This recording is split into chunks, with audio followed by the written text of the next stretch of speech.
A impressão que eu tenho é de não ter envelhecido, embora eu esteja instalada na velhice. O tempo é irrealizável. Provisoriamente, o tempo parou para mim. Provisoriamente. Mas eu não ignoro as ameaças que o futuro encerra, como também não ignoro que é o meu passado que define a minha abertura para o meu futuro.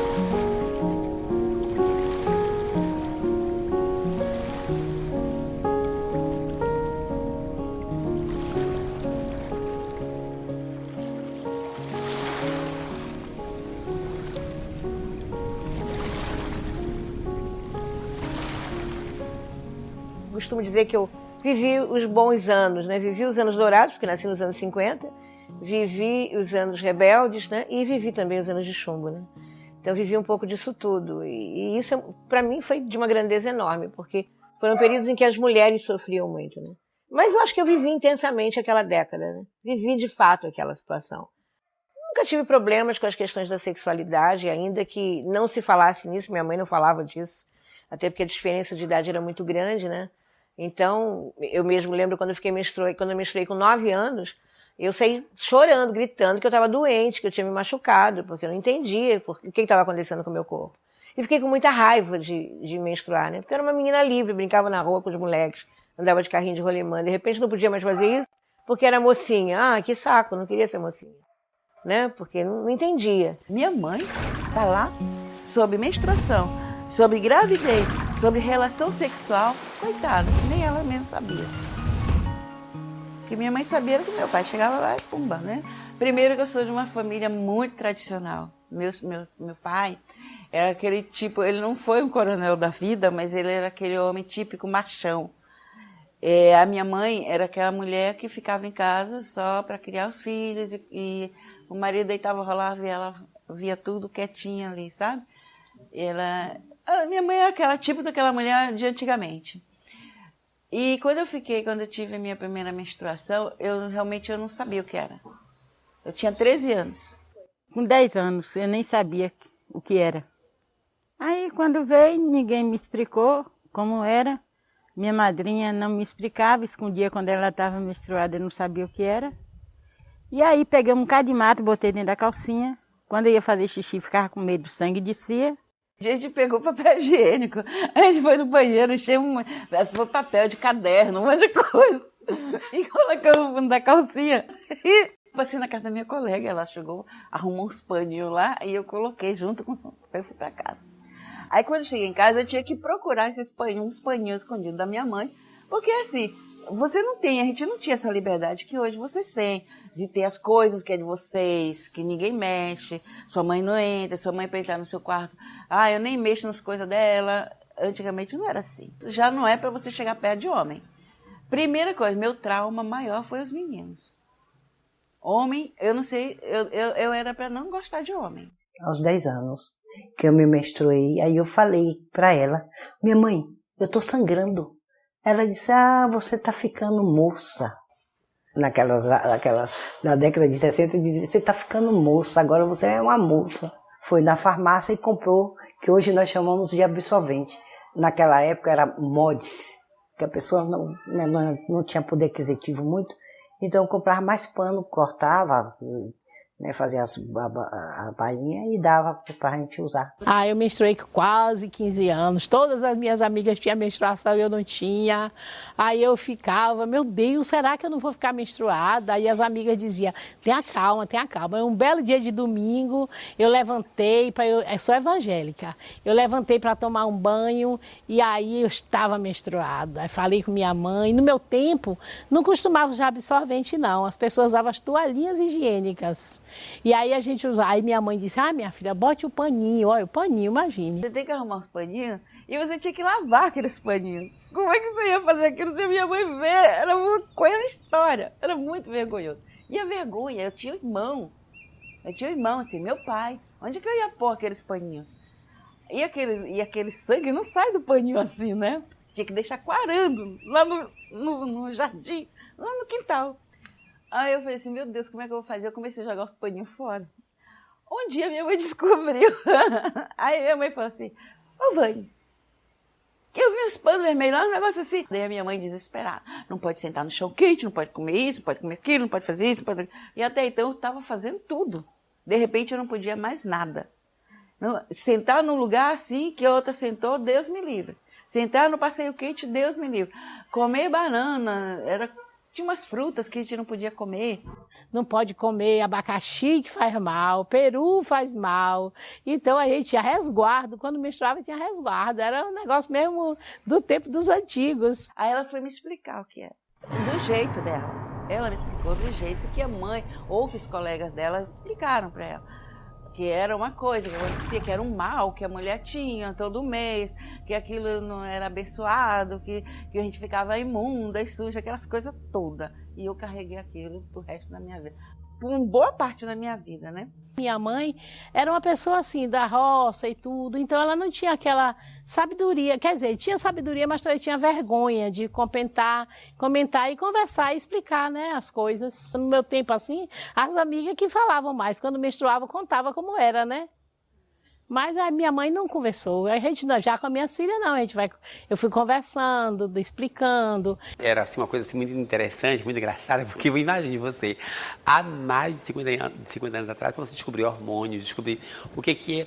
Hoje a criança nasce com 6 anos de idade, os menininhos já sabem que tomar um anticoncepcional faz o peitinho crescer. Mas naquela época era uma coisa completamente tabu. Não existia, né, a parte farmacêuticos.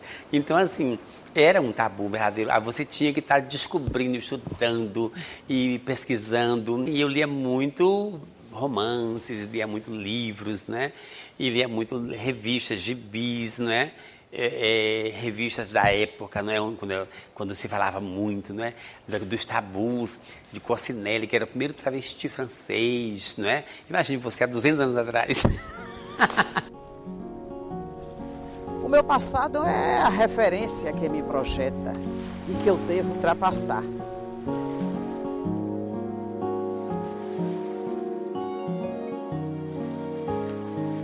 Portanto, ao meu passado eu devo o meu saber, a minha ignorância, as minhas necessidades, as minhas relações, a minha cultura e o meu corpo.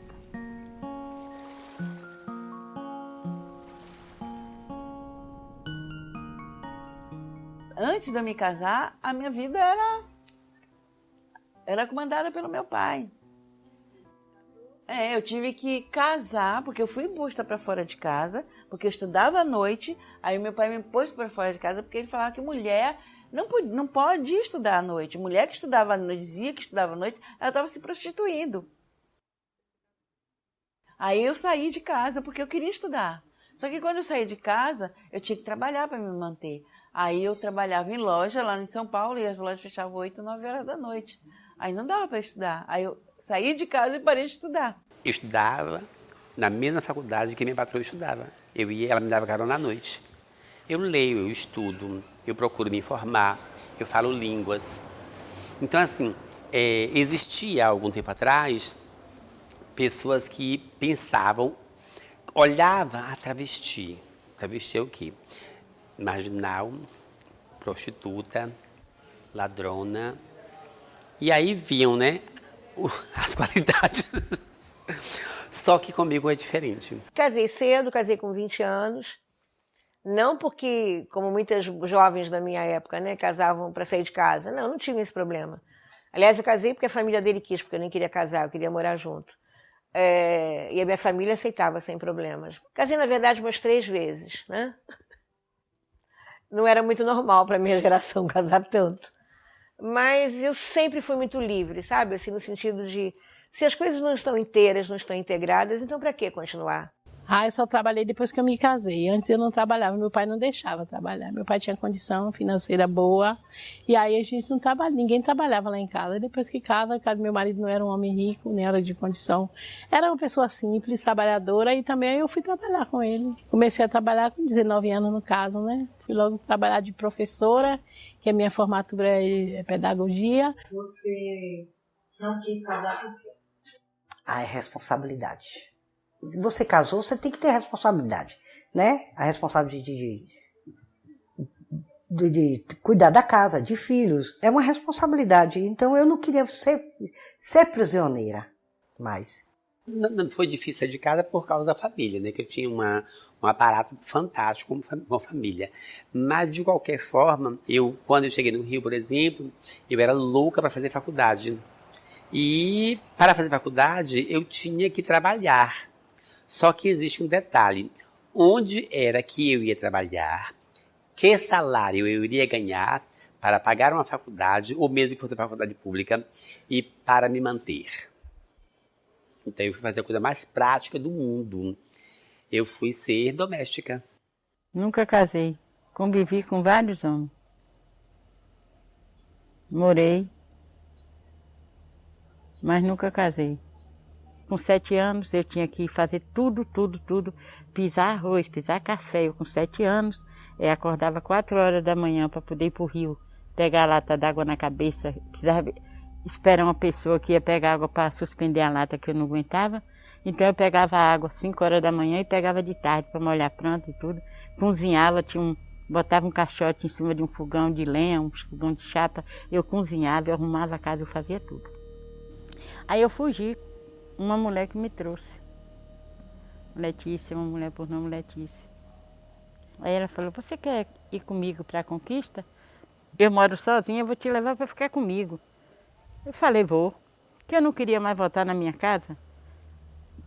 Lá para a minha cidade eu não queria voltar porque eu trabalhava muito. 11 anos. Subi nesse pau de arara, ó, me mandei. Quando eu cheguei em Conquista com ela, tinha uma casa assim. Sei até hoje onde é a casa, tinha uns pés de eucalipto assim, em frente da casa.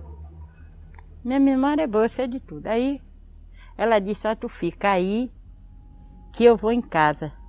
Daqui a pouco eu volto. Aí me apresentou a mulher, o nome da mulher da dona da casa, Iracema, tinha um menino por nome Ronaldo. Me apresentou, né? Aí eu fiquei. Quando deu 5 horas da tarde, ela disse, olha, tome um banho e fica aí no muro. Eu não sabia o que era, mas só que era casa de encontro. Eu não sabia o que era, né? Eu saí, minha tia me levou para São Paulo. Ela foi responsável por mim, que meu pai me entregou para ela. E eu fui para lá. E quando eu cheguei lá, eu fui acusada de assédio sexual com o marido dela. Eu não tinha noção do que era ter... Gente, é estranho explicar isso pra vocês, porque vocês vão falar assim, essa mulher é louca. Ela é louca, não existe, gente, não existe isso. Mas existe, sim. O meu tio começou a me tratar, me levou como filha deles. Eles tinham mais 2 meninas e eu fui como filha deles também. Quando cheguei lá, ele começou a me assediar. Eu sentava no colo dele, ele começava a fazer carinho em mim. Só que eu já tinha peito, eu estava com 19 anos, eu ia fazer 19 anos. Aí o que acontece? Ele começou a mexer comigo.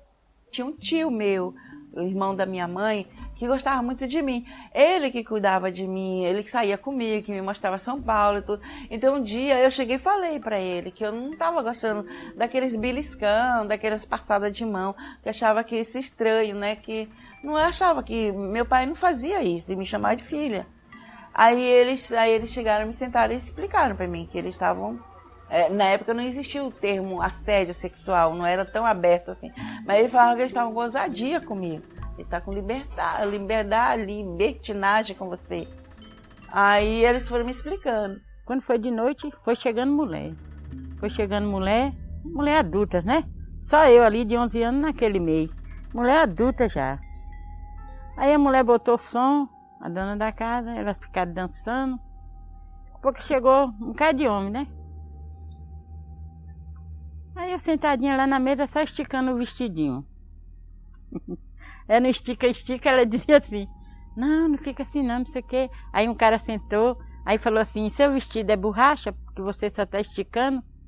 E eu não queria mostrar as pernas, não sabia de nada, né? Aí eu falei, que negócio é esse? E a Letícia não aparecia. Aí ela disse, olha, você vai ficar com esse rapazinho na estante. Eu falei, oxi. Aí você vai pro quarto com ele e tal. Fui, né? Chegou lá, ele disse que eu era moça, né? Foi um cabaço tão terrível que ninguém tirava. Aí ele falou assim, Iracema, dona Iracema, a menina é moça e dá cadeia, isso vai dar cadeia. Porque naquela época o policial andava nas casas, né? Procurando as mulheres que tinham menina dentro de casa. E aí prendia mesmo o juiz, né? Aí ela falou assim, não tem problema não, quando for dia de sábado eu boto ela para correr daqui. Aí mandou eu ir ficar com outro. Eu fui. Aí o outro tornou falar, você é virgem? Eu falei, meu Deus do céu, o que é isso? Aí tornei com outro, disse que eu era virgem. Eu falei, que diabo, que cabaço desgraçado é esse, né? Aí fiquei na minha. Aí quando foi de manhã, ela bateu na porta do quarto, né? E a Letícia sumiu. Aí ela bateu na porta do quarto, a Iracema, e disse assim, Hilda, eu falei, senhora, e eu toda acabada de guerra. Cadê o dinheiro? Porra. Eu falei assim, que dinheiro? Ela disse, você ficou com 3 homens, cadê o dinheiro? Eu não sou sua mãe não, já foi assim. Eu não sou a sua mãe não, para lhe dar comida não. Você tinha que ficar com eles e pedir o dinheiro. Eu falei, eu não sabia. Para mim ali eu dava a noite toda de graça, sabia o que era? Né? 11 anos. Que era uma casa de 2 cômodos, o quarto e a cozinha. E a gente dormia todo mundo no mesmo quarto, era um quarto enorme, também dessa sala, assim. Só que tem as camas deles, a cama de casal, a beliche das meninas, das crianças, e eu dormia no sofazinho que eles colocaram no quarto também. Aí eu corri, me enrolei, pé e cabeça e fiquei. Aí ele, quando senti, foi ele em cima de mim. Ele se jogou em cima. Gente, eu queria tanto que fosse nessa época agora. Se fosse nessa época agora, ele ia estar preso, porque eu não ia permitir, de jeito nenhum. Aí o que acontece? Ele pulou em cima de mim e já veio com tudo, enfiando a mão por debaixo do lençol e tudo. Aí eu reagi, dei um tapa no rosto, na cara dele, que ele caiu no chão. Eu reagi mesmo, com tanto medo que eu tava, o medo fez eu reagir. E saí correndo, e fiquei do lado de fora esperando minha tia, debaixo de chuva. Quando eu vi que ela estava chegando, que ela ia subir nas escadas, eu corri, abri a porta, fiquei na cozinha sentado. E ele, pumba, fingiu que estava dormindo. De manhã eu saí para trabalhar.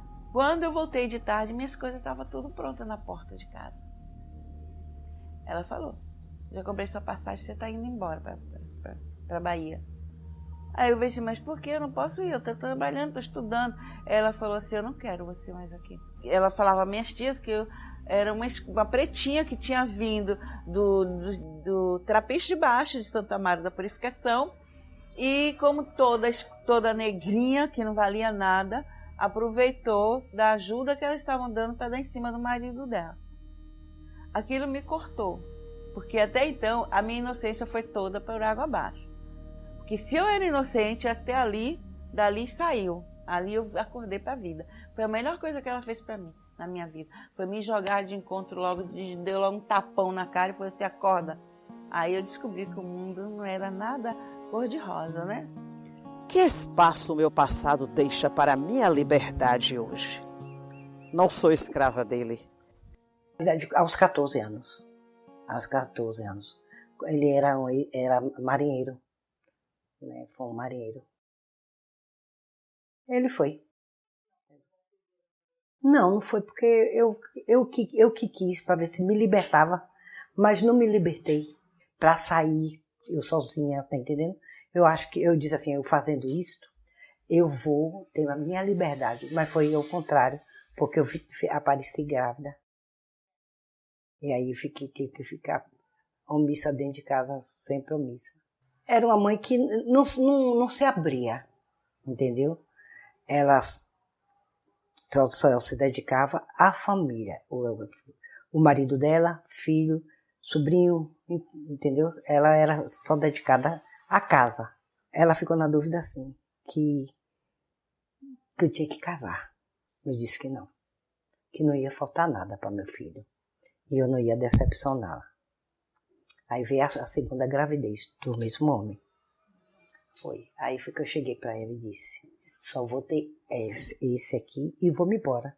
Eu era muito menina também, 16 anos, menor, e aí na cabeça, vou engravidar, vou criar problema, não sei o quê, todas essas coisas, né? Até porque a gente não tinha esse acesso fácil à pílula. Se existia, já era uma coisa ainda meio, sabe, era muito reservada a um certo tipo de pessoa, porque mais instruída e tal. E a gente não era essas coisas todas. Não tinha essa cultura, né? A verdade é essa, a gente não tinha muito, tinha essa informação. Então, não foi agradável, assim, no primeiro momento foi difícil, né? Mas depois não, depois de algumas vezes a gente aprendeu a ficar mais livre, mais solta, mais à vontade, né? E aí as coisas foram melhor. Eu fiquei grávida e fiz um aborto. Lógico, fiquei grávida. Meu pai descobriu que meu pai me né? Se não me matasse, matava a minha mãe. Aí eu perdi totalmente o controle e eu fiz um aborto no Rio. Eu fiz uma coisa que não sei se eu fui dona de mim. Decidiram por mim. Mas eu não culpo as pessoas que fizeram isso, porque eu acho que se eu tivesse tido essa criança naquela época, talvez hoje eu não chegasse no que eu estou. Eu nem sei se eu estaria viva. Eu fiquei com ele antes do casamento, agora já na casa que a gente ia morar, entendeu? Aí a primeira vez foi lá, mas não foi muito agradável não, eu fiquei com medo, ficou aquela incerteza, e não usou camisinha, porque foi assim, não foi coisa marcada, nem... Eu dormi lá com ele, menti em casa, né? Eu disse à minha mãe que ia dormir na casa da minha prima, e disse à minha prima que ia dormir na casa dele, e disse à mãe dele que ia dormir na casa da minha prima. Aí ficou assim, uma coisa meio estranha, não foi muito assim, muito... Poderia ter sido mais romântico, eu esperava que fosse, porque eu sou romântica, eu ainda sou daquele povo romântico, que gosta de andar de mão dada, gosta de beijo, de dar beijo, embora eu nunca tive muita sorte com um homem muito romântico. Eu acho que você tem que ter um prazo para você, um tempo para você. Quando você começa a se conhecer, você começa a entender quem você é. Aí você vê que você é uma mulher jovem, bonita, tem educação familiar e cultural. Aí você começa a saber que você é importante. A partir desse momento, você começa a entender que a sua necessidade não é de estar na cama, ou de estar com quem quer que seja. A primeira necessidade é estar com você. A gente não aprende a lidar com o corpo. Para o homem é normal se masturbar, por exemplo, para a mulher não. Né? É um tabu enorme. Então, a gente não conhece o corpo. Ao não conhecer o corpo, você não sabe lidar muito com essas questões, né? Então, eu acho que demora mesmo, não é simples, não. Leva um tempo para você entender que o prazer está em várias partes do corpo, né? Não está necessariamente na vagina, né?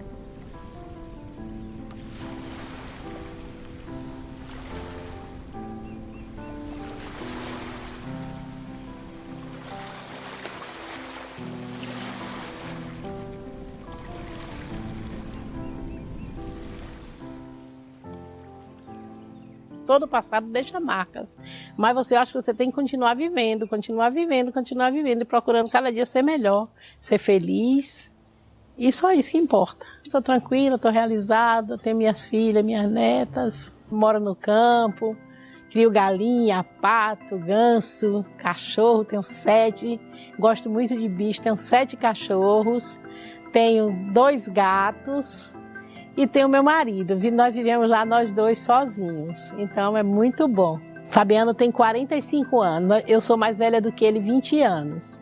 No começo foi um tanto quanto difícil, porque a família dele me achava muito velha, as pessoas às vezes perguntavam se eu era a mãe dele, em alguns momentos, mas a gente foi superando tudo isso. Eu não sei se 61 anos pesa tanto na cabeça, pesa em questão de saúde, em questão de paquera, que, né? Mas apesar que os jovens adoram a coroa, né?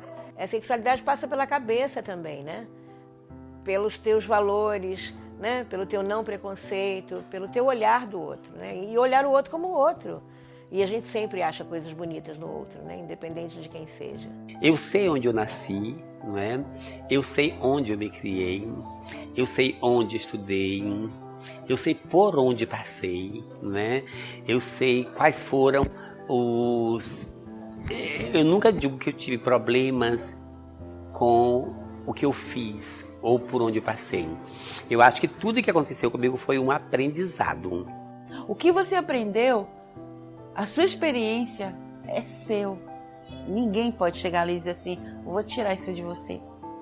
É que a gente sempre relaciona conquistas a bens materiais, né? Eu posso não ter bens materiais, mas eu conquistei muita coisa para eu chegar até onde eu estou hoje. Ainda do jeito que eu estou. Tipo, a minha vontade de viver, a minha convicção do que eu quero. Conquistei, não tive uma família, mas eu consegui criar minhas filhas. Eu acho que eu tenho uma conquista, tenho duas conquistas, que foi criar as duas, formar as duas. Elas escolheram o que elas quiseram. Sabe o que eu queria do meu futuro mesmo? Me formar. E entrar naquela UESC com meu netinho, como eu sempre falei. Sim, triste, porque eu nunca vivi sozinha, é a primeira vez. Eu não quero morrer sozinha. Eu quero ter um companheiro, certo? Quero ter um companheiro. Uma pessoa que me dá valor, uma pessoa de bem. Isso é que eu quero. Quem é que não gostaria de ter uma pessoa ao lado? Uma pessoa que seja que é pele. A solidão é feio, é triste, é. Mas eu aprendi a conviver. Você se sente sozinha? Sinto. Todo ser humano sente amor. Sente. Para mim não é difícil, não. Claro que você tem hoje as limitações do corpo, né? As limitações da própria vida, porque a cabeça vai a 1000 e o corpo já não está na mesma sintonia, no mesmo diapasão, né? Mas eu não tenho problema nenhum, continuo namorando, não quero mais um casamento, isso eu não quero mais. Mas tenho o que eu costumo dizer os meus ficantes, né? Ou, é meio louco falar isso, mas a manutenção a gente precisa fazer, né? Senão fica muito chata a vida.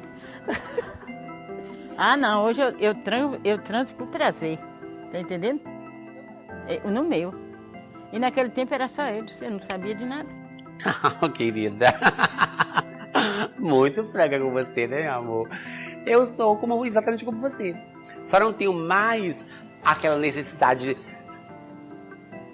não me matem, doentia, que quando a gente é muito jovem tende a estar colado. Não tenho mais. De resto, eu gosto horrores, linda, quando estou com vontade, entendeu? Que eu acho, hoje eu escolho. Fica falando, ai, tô velha, não vou achar mais nada, vou me entregar, vou fazer isso. Não, eu não penso nada disso. Fisicamente, você sabe que vai mudando tudo, vai mudando os hormônios, vai mudando as células, vai mudando as pessoas, envelhecem, na realidade. Mas a idade física, mas a idade mental você envelhece se você quiser. Tô na menopausa, mas eu não tem nada a ver. Sou a mesma mulher. Eu acho besteira dizer que é velho. Ah, eu não faço isso que eu sou velha. Eu não tenho nada que eu não faço. Eu faço tudo. Sexo, eu faço tudo de que você... Não, só não faço sexo anal, que eu acho chato. Eu acho chato, sempre achei chato. Mas os outros tipos de sexo eu gosto de todos. Ainda mais que a gente vive na roça, sozinho, pode fazer uma zoadinha a mais, agora não tem mais os filhos, não tem mais a neta. Se a gente quer gritar, grita, quer tomar banho na represa pelado, toma, quer namorar na represa, namora. Não tem ninguém, só eu e ele. Aí é bom, né? Acho um gatinho aí, dando saídas e tal. Discretamente, às vezes não, minhas filhas sempre sabem. Minha mãe, quem é esse cara que vai trazer você? Eu falei, oh, meu Deus, você precisa saber. Ele trouxe porque ele tem que trazer, vai me largar na rua. Mas eu gostaria de namorar mais, de beijar mais, de não ter que ficar com tanto pudor ainda, que a gente já tem pudor. Isso é uma coisa que eu já trago daquela época de criança, de infância, de adolescente. E não sai assim. Por mais que eu esteja avançada, querendo ser isso, aquilo, dentro de mim ainda tá, porque aqueles valores estão lá dentro. A gente não joga o que foi passado pra gente. O que você aprende dentro da sua casa, mesmo quando você sai daqui, você carrega com ele. Aí as pessoas vão achar, ela agora está vivendo a vida dela. Mas você levou o que você aprendeu aqui. E cabe a você saber lidar com isso. É isso que eu venho fazendo. Agora a mulher, ela mudou muito o conceito, não é? E você sabe que muita mulher que hoje consegue realmente dar essa volta por cima, dar esse passo à frente, sabe? Eu acho que o que é importante para qualquer mulher mesmo é a independência, né? Agora, assim, tem que ser independente no que a gente fala em todos os sentidos, né? Quando a gente fala em independência, a gente fala no sentido de psicológico também. Eu vejo que hoje as mulheres estão muito mais sozinhas do que antes, sabe? Muito mais sozinhas mesmo e muito mais resolvidas. Elas tomam conta do seu próprio lugar, né? Do seu lugar de fala, do seu fazer. Mas não é fácil, é difícil, né? É difícil porque existe uma sensibilidade, né? Que é latente na natureza feminina e que a gente muitas vezes tem que endurecer para sobreviver, né? Para viver nesse mundo de homens, nesse mundo de desafios, de disputas, né? Então, às vezes, a gente se sente meio... Tem horas que eu me sinto na vida meio homem mesmo, assim, sabe? Para ser respeitada. De ter que encarar, de ter que assumir atitudes que eu diria meio autoritárias, mas para poder ser, sabe? Ser respeitada. Então, a luta da mulher nesse momento é muito essa, na minha opinião. O que eu sempre quis foi comunicar da maneira mais direta o sabor da minha vida. Unicamente o sabor da minha vida. Acho que eu consegui fazer. Vivi num mundo de homens guardando em mim o melhor da minha feminilidade.